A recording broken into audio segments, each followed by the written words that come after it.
Fish curry చేయడానికి కావాల్సిన పదార్థాలు ఫిష్ 1 కిలో, చింతపండు రసం, టమోటా, ఆనియన్, పచ్చిమిర్చి. ఇప్పుడు ఒక ప్యాన్ తీసుకొని ప్యాన్లో ఆయిల్ వేసుకున్నాను. ఇక్కడ నేను 2 టేబుల్ స్పూన్ ఆయిల్ తీసుకున్నాను. 2 టేబుల్ స్పూన్ 1 కిలో ఫిష్కి సరిపోతుంది. కొంచెం ఆయిల్ హీట్ అయ్యాక పచ్చిమిర్చి, తర్వాత చిన్న ముక్కలుగా కట్ చేసి పెట్టుకున్న ఆనియన్స్. ఇక్కడ నేను 2 ఆనియన్స్ తీసుకున్నానండి. మీకు ఇంకొంచెం ఎక్కువ కావాలనుకుంటే 3 ఆనియన్స్ అయినా తీసుకోవచ్చు. ఇప్పుడు బాగా పచ్చిమిర్చి అండ్ ఆనియన్స్ని బాగా మిక్స్ చేసి కొద్దిసేపు వేగనిద్దాం. ఇప్పుడు ఆనియన్స్ అనేవి బాగా వేగాయి. తర్వాత మనం ఇందులో 1 టీ స్పూన్ పసుపు బాగా మిక్స్ చేసి, తర్వాత ఇప్పుడు మనం 1 టీ స్పూన్ అల్లం వెల్లుల్లి పేస్ట్ తీసుకొని దీన్ని బాగా మిక్స్ చేద్దాం. తర్వాత ముందుగా కట్ చేసి పెట్టుకున్న టమోటాస్ని ఇందులో వేసుకొని బాగా మిక్స్ చేస్తాం. ఇక్కడ నేను 3 టమోటాస్ తీసుకున్నాను. మీకు కావాలనుకుంటే 4 టమోటాస్ అయినా తీసుకోవచ్చు. గ్రేవీ ఎక్కువ కావాలనుకున్నప్పుడు కాసేపు కుక్ అవనిద్దాం. చూసారా, ఒకసారి బాగా కుక్ అయింది. టమోటాస్ ఆయిల్ సపరేట్ అయ్యాయి. ఇప్పుడు కరివేపాకు, కొత్తిమీర యాడ్ చేసుకొని ఒకసారి బాగా మిక్స్ చేసుకుందాం.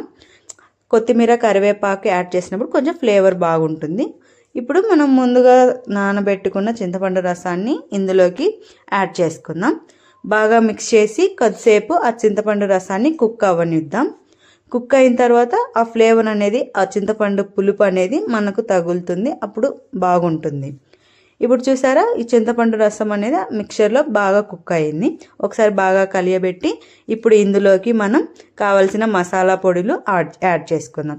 ఇక్కడ 1 టీ స్పూన్ కారపొడి, 1 టీ స్పూన్ ధనియాల పొడి, 1 టీ స్పూన్ గరం మసాలా తీసుకున్నాను. కొంచెం స్పైసీ ఎక్కువ తినే వాళ్ళైతే ఇంకొంచెం మసాలాలు యాడ్ చేసుకున్నా బాగుంటుంది. కొంచెం బాగా మిక్స్ చేసి, మీరు గమనిస్తే ఇక్కడ నేను సాల్ట్ యాడ్ చేయలేదు, తర్వాత యాడ్ చేస్తాను. మీరు కావాలనుకుంటే ఇక్కడైనా యాడ్ చేసుకోవచ్చు.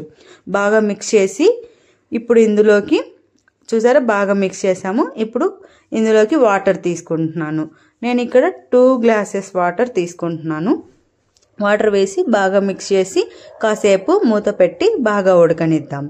ఇక్కడ నేను ఇప్పుడు సాల్ట్ తీసుకుంటున్నాను. తగినంత సాల్ట్ వేసుకొని కాసేపు కలియబెట్టి మూత పెట్టి కాసేపు ఆ వాటర్ అనేది బాగా ఆవిరయ్యేంత వరకు వెయిట్ చేయాలి. ఇప్పుడు చూసారా, మూత చేసి చూస్తే బాగా ఉడికాయి. ఈ వాటర్ అనేటివి ఇట్లా పొంగుతున్నప్పుడు మనం ఫిష్ ముక్కల్ని శుభ్రంగా కడిగి పెట్టుకున్న ఫిష్ ముక్కల్ని ఇందులోకి యాడ్ చేసుకుంటున్నాను. ఈ విధంగా యాడ్ చేసుకొని బాగా గ్రేవీలో బాగా ముంచి ఇక్కడ తర్వాత ఇలా ముక్కల్ని యాడ్ చేసుకున్న తర్వాత కాసేపు మూత పెట్టి ఉడకనివ్వాలి.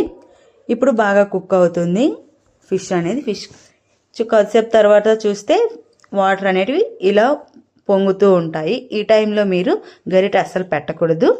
గరిటె పెడితే ఫిష్ ముక్క అనేది ఉడికి ఉంటుంది కాబట్టి ఆ పీస్ అనేది చెదిరిపోయే అవకాశం ఉంటుంది. కాబట్టి ఇక్కడ నేను చూపిస్తున్న విధంగా ఒకసారి షేక్ చేసి అలా వదిలేస్తే కొంచెం బాగా ఉంటుంది. ఈ టైంలో మనము ఫిష్ పౌడర్ మసాలా, తర్వాత కొత్తిమీర కొంచెం గార్లిక్ చేసుకుంటే ఫ్లేవర్ అనేది బాగుంటుంది. కొద్దిసేపు బాగా కుక్ అవ్వనిచ్చి కాసేపు మూత పెట్టి బాగా కుక్ అయినిస్తే అంతేనండి, ఎంతో tasty and Kadapa style fish curry ready.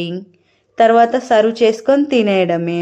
మీకు ఈ వీడియో నచ్చితే please subscribe and like, share. Thank you.